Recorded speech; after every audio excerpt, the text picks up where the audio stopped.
For a long time, I thought the reason people struggled with money was because they didn't earn enough.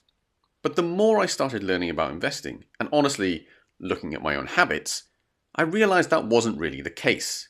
A lot of the time, it comes down to how we think about money in the first place.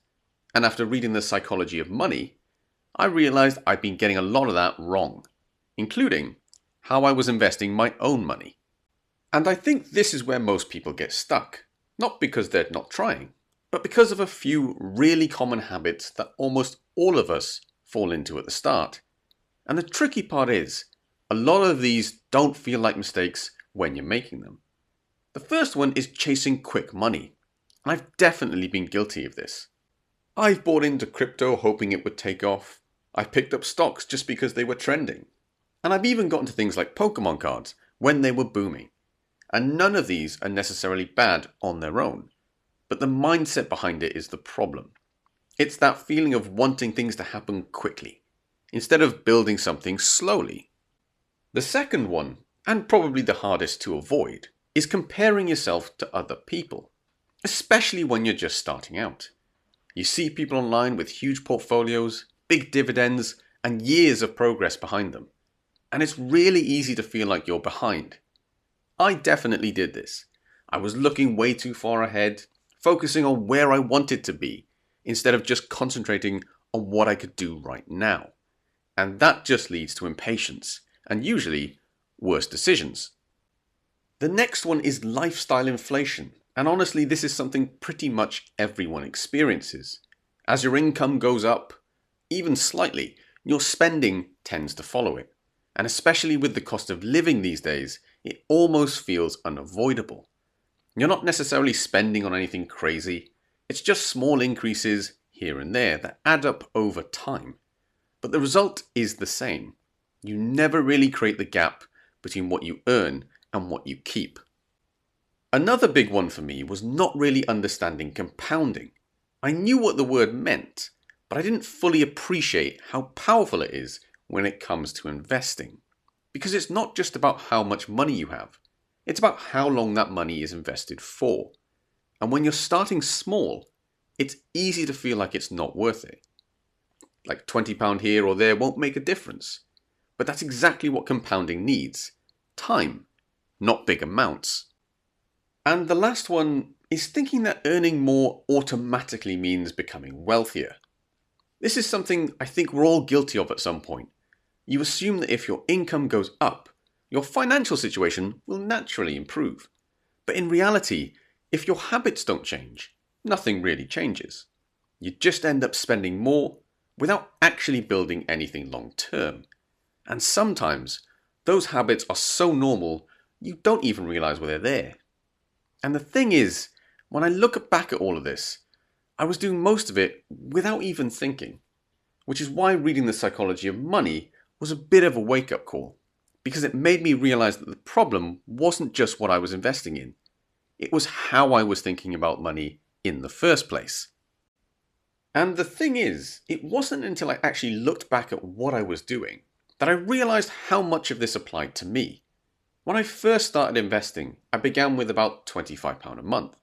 Nothing crazy, just trying to get into the habit of building something over time. But within the first 6 weeks, I wasn't really investing at all. I was buying and selling constantly, almost every day. If something went up slightly, I'd think about taking profit. If it dropped even a tiny bit, like 0.1%, I'd start worrying. And more often than not, I'd sell. And I think this is something a lot of people go through at the start, because you want to see progress. You don't want to wait months or years. You want to feel like it's working straight away. Otherwise, you start to say to yourself, what's the point? Over those 6 weeks, I made close to 100 trades, with only about £75 invested in total at the time. Which, looking back, is a bit ridiculous. And by the end of it, I was down about 15%. Now, in terms of money, it wasn't a huge loss, which I'm actually quite grateful for now. But what it showed me was something much more important. I didn't really understand what I was doing. The maths made sense to me. I understood things like returns, percentages, compounding. But my behaviour didn't match that understanding at all. I was impatient, reacting to short-term movements, and turning small, unrealized losses into real ones. And that's when I started to realize this isn't just about picking the right investments. It's about how you behave with money. And reading The Psychology of Money really helped me see that clearly. Because once I understood that, I started to change how I approached investing completely. Not overnight, but in a way that actually made it sustainable. So after that, I realized I needed to take a step back a bit. Not just change what I was investing in, but change how I was thinking about money altogether. And there were a few ideas from The Psychology of Money that really stuck with me. The first one is that doing well with money isn't necessarily about how much you know. It's about how you behave. Because I understood the basics, but my actions didn't reflect that at all. And I think that's more common than people realize. You don't need to be an expert. You just need to avoid making emotional decisions over and over again. Which I'll admit is difficult, but it is something we can get better with over time. The second one, and probably the biggest shift for me, was understanding that time matters more than timing. Before I was focused on trying to buy at the right moment and reacting to every little movement. But in reality, the real benefit comes from just staying invested and giving your money time to grow. That's something I completely underestimated at the start. Another big one was realizing that small amounts are still worth investing. When you're only putting in £20 to £100 a month, it's easy to feel like it doesn't really matter.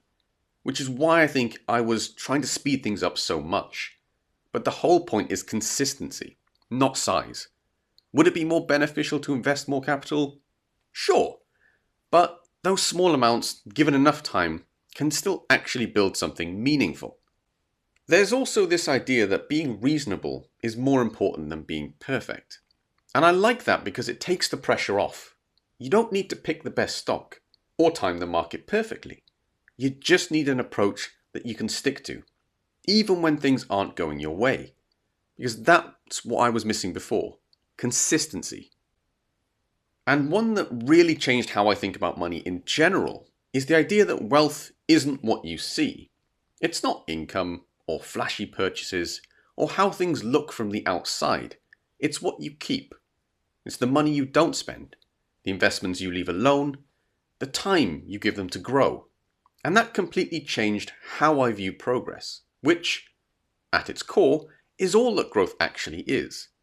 And when you put all of that together, it starts to shift your focus from trying to get quick results to just building something steadily over time. Which sounds simple, but it's very different from how most people, including me, start out. So once that clicked, I didn't just change what I was investing in, I changed how I approached money completely. Now, I didn't try to overhaul everything overnight. I just focused on making a few simple changes that I knew I could stick to. And one of the biggest changes came pretty quickly.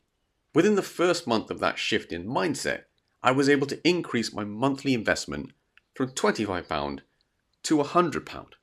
And that wasn't from earning more money. It was just from paying more attention to where my money was going.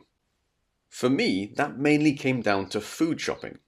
I started being a bit more intentional with it, shopping at slightly cheaper supermarkets, but without really sacrificing quality. And more importantly, I started planning my meals. Before that, I'd just buy things thinking, I'll probably use this later in the week. And a lot of the time I didn't. So food would go to waste, and I'd end up spending more than I needed to. Just fixing that alone saved me around £100 a month. And that links back to one of the biggest ideas from the psychology of money. It's not always about earning more. It's about keeping more of what you already have. The other big change was how I actually invested. Instead of constantly buying and selling, I simplified everything. I started focusing on low-cost, diversified ETFs, things that I can realistically just hold for the next 10 to 20 years. And that completely removed the need to keep checking or reacting to every small movement. But more than anything, the biggest change was my mindset. I went from being impatient and comparing myself to everyone else, to being a lot more realistic about what I'm trying to do. Am I likely to become a millionaire overnight? No. But am I in a much better position than I would have been if I carried on the way I started? Definitely. And over time, that started to show. After about 22 months, I've been able to grow my portfolio to around £2,700, which isn't life-changing money, but that's not really the point. The point is that it's consistent, it's sustainable, and it's something I can build on long term.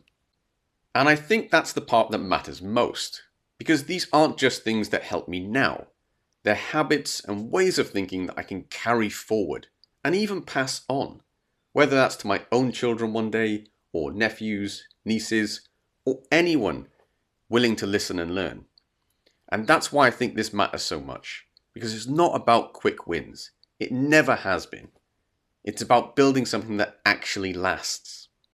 I think the biggest thing I've taken away from all of this is that building wealth isn't really about big moments. It's not about finding the perfect investment or timing things exactly right. It's about small decisions, repeated consistently over time. And more importantly, it's about how you think about money in the first place. We are all guilty of allowing bad habits, current events, and our envy of others to shape how we use our money. It's time that we don't. It's time that we take back control of our money. That's why the psychology of money had such an impact on me. Because it doesn't just teach you what to do. It helps you understand why you do things in the first place. And chances are, if you're just getting started, or even if you've been doing this a while, you've probably seen yourself in at least one of the things I talked about today. And that's completely normal. Most people don't get this right straight away. I definitely didn't.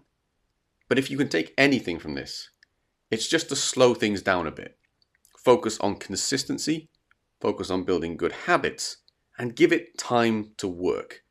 Because you don't need a huge income or a perfect strategy. You just need something that you can stick to even when it feels slow. And if you can do that, you'll already be ahead of most people.